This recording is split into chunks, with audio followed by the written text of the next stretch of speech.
নমস্কাৰ welcome to জ্ঞান পোহৰ আশা কৰিছোঁ আপোনালোক সকলো ভালে আছে মই আসাম জিঅ'গ্ৰাফিৰ ওপৰত মোষ্ট ইম্পৰ্টেণ্ট 110টা এটা MCQ সিৰিজ আনিছিলোঁ আৰু আজি হৈছে তাৰ 8 নম্বৰটো পাৰ্ট আশা কৰিছোঁ আপোনালোকে আগৰ পাৰ্ট কেইটাৰ পৰা যথেষ্ট লাভান্বিত হৈছে তেতিয়াহ'লে বলক আজি পাৰ্টটো আৰম্ভ কৰোঁ ইয়াতে সুধিছে the biggest T auction centre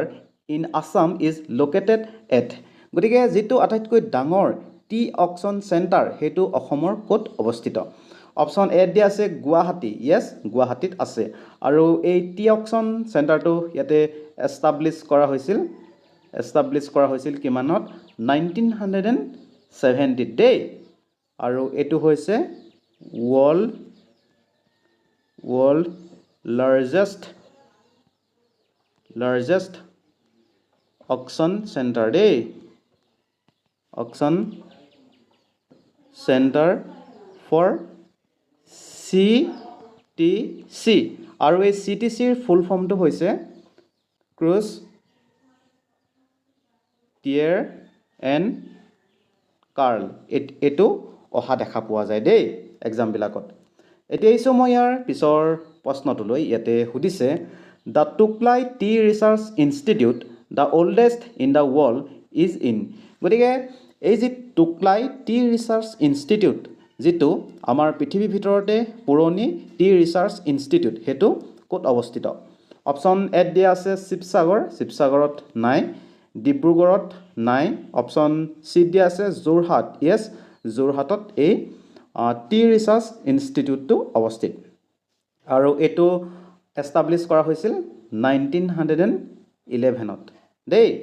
বাকী এইখিনিতে মই এটা কথা আপোনালোকক জনাই দিওঁ যদি আপুনি 2026 বৰ্ষত বিএডৰ এণ্ট্ৰেন্সৰ এক্সাম দিবলৈ গৈ আছে তেতিয়াহ'লে আপুনি টিচিং এপ্টিটিউডৰ কাৰণে এই ই বুকখন ক্ৰয় কৰিব পাৰে যিহেতু টিচিং এপ্টিটিউডৰ বহুতো কুৱেশ্যন এই বিএডৰ এণ্ট্ৰেন্সৰ এক্সামত অহা দেখা পোৱা যায় আৰু এই ই বুকখন বহুত চালিজাৰি সুন্দৰকৈ বনোৱা হৈছে আৰু আপুনি যদি এই টিচিং এপ্টিটিউডৰ ই বুকখন ল'ব বিচাৰে তেতিয়াহ'লে আপুনি এই ফোন নাম্বাৰটোত 59 ৰুপিজ জিপে' কৰিব লাগিব আৰু জিপে' কৰি তাৰ ৰিচিপ্টটো এই একেটা নাম্বাৰতে হোৱাটছএপত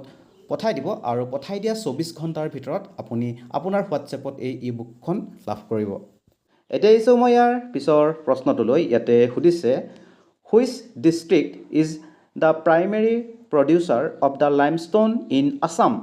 ডিমা হাছাও য়েছ ডিমা হাছাওত পোৱা যায় তললৈ স্ক্ৰল ডাউন কৰিলে দেখা পাম আমি কাৰ্বি আংলঙতো পোৱা যায় গতিকে ইয়াতে both A and B Dima Hasao আৰু কাৰ্বি আংলং দেই ডিমা হাছাও এণ্ড কাৰ্বি আংলং both এতিয়া আহিছোঁ মই ইয়াৰ পিছৰ প্ৰশ্নটোলৈ ইয়াতে সুধিছে the Bongaigaon refinery was establish in which year গতিকে বঙাইগাঁও যিটো ৰিফাইনেৰী সেইটো কিমান চনত এষ্টাব্লিছ কৰা হৈছিল অপশ্যন এ দিয়া আছে 1972 নেকি য়েছ 1972 ইয়াতে শুদ্ধ উত্তৰ আৰু অসমত টোটেল 4টা ৰিফাইনেৰী আছে দেই অসমত 4টা ৰিফাইনেৰী আছে এতিয়া আহিছোঁ মই ইয়াৰ পিছৰ প্ৰশ্নটোলৈ ইয়াতে সুধিছে Assam Petrochemicals limited is located at গতিকে আসাম পেট্ৰকেমিকেলছ লিমিটেড ক'ত অৱস্থিত গুৱাহাটী নেকি নহয় ডিগবৈ নহয় অপশ্যন চি নুমলীগড়ো নহয় দেই এইটো নামৰূপত অৱস্থিত ঠিক আছে এতিয়া আহিছোঁ মই ইয়াৰ পিছৰ প্ৰশ্নটোলৈ ইয়াতে সুধিছে which district of Assam is known for its terracotta industry গতিকে অসমৰ কোনখন জিলা টেৰাকটা ইণ্ডাষ্ট্ৰিৰ কাৰণে জনা যায় অপশ্যন এ দিয়া আছে ধুবুৰী নেকি য়েছ ধুবুৰীক টেৰাকটা ইণ্ডাষ্ট্ৰিৰ কাৰণে জনা যায় এতিয়া হৈছে মই ইয়াৰ পিছৰ প্ৰশ্নটোলৈ ইয়াতে সুধিছে the bell metal industry is most famous in which town of Assam গতিকে অসমৰ কোনখন টাউন এই বেল মেটেল ইণ্ডাষ্ট্ৰিৰ কাৰণে ফেমাছ হয় অপশ্যন এ দিয়া আছে শুৱালকুছি নহয় সৰ্থেবাৰী য়েছ সৰ্থেবাৰী বেল মেটেল ইণ্ডাষ্ট্ৰিৰ কাৰণে বহুত বেছিয়ে ফেমাছ হয়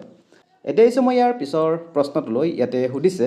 according to the 2011 census which district has the lowest population density গতিকে 2011 চনৰ চেনচাছ অনুসৰি অসমৰ কোনখন জিলাৰ আটাইতকৈ লৱেষ্ট পপুলেশ্যন ডেঞ্চিটি দেখা পোৱা যায় অপশ্যন এ দিয়া আছে ডিমা হাছাও, য়েছ ডিমা হাছাও ইয়াতে শুদ্ধ উত্তৰ। আৰু ইয়াতে কিমানজন আছে 44% পাৰ স্কুৱেৰ কিলোমিটাৰ দেখা পোৱা যায়। চাওকচোন কিমান কম দি, নহয় জানো? আৰু আমাৰ অসমৰ হায়েষ্ট পপুলেশ্যন ডেঞ্চিটি থকা জিলাখনৰ নাম হৈছে কামৰূপ মেট্ৰ' হয় দেই, কামৰূপ মেট্ৰ'। আৰু ইয়াৰে পপুলেশ্যন হৈছে around 19992010 persons per square kilometre দেই। এতিয়া আহিছোঁ মই ইয়াৰ পিছৰ প্ৰশ্নটোলৈ। ইয়াতে সুধিছে which ethnic group is the largest plain tribe of Assam.